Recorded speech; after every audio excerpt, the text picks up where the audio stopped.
ആന്റിന്റെ കുട്ടി ഇപ്പോഴും ഇവിടെ ഇരിക്കുക. അവിടെ നോക്കിയാ റഷീദ് ചായ ഒഴിക്കുന്നുണ്ട്. ഇനി ഈ വേണം ഓനിക്ക് വേണ്ടിയതൊക്കെ എടുത്തു കൊടുക്കാന്. ഞാൻ ഈ മൂവി ഒന്ന് കണ്ട് മുഴുവനാക്കിക്കോട്ടെ. പിന്നെയും മുഴുവനാക്കാലോ. അത് കൊടുത്തിട്ട് വന്നോ. റജിൽ ഏതായാലും ഉണ്ടാക്കി വെച്ചേക്കും. അത് കൊടുന്നെടുത്താ പോരെ. ലാസ്റ്റ് ഭാഗമാണ്, അതും കൂടി കഴിഞ്ഞിട്ട് പോരെ.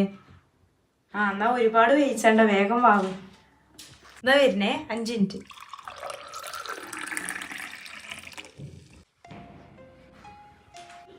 റജില, അതായിരിക്ക ചായ? കാക്കാണുമ്മ. ഇക്ക ചായ ചോദിക്കണ്ടായി. ഓനില്ലതാണെങ്കിൽ അത് മുന്താസ്മോള് കൊടുത്തോളും. അവിടെ വെച്ചളാ. അല്ലമ്മ, ഞാൻ കൊടുത്താ പോരെ? അത് ഓള് കൊടുത്തോട്ടെ. ഇജ്ജ് പോയിങ്ങാണ്ട് മുറ്റടിച്ചോരിക്കോ. അവിടെ വെച്ച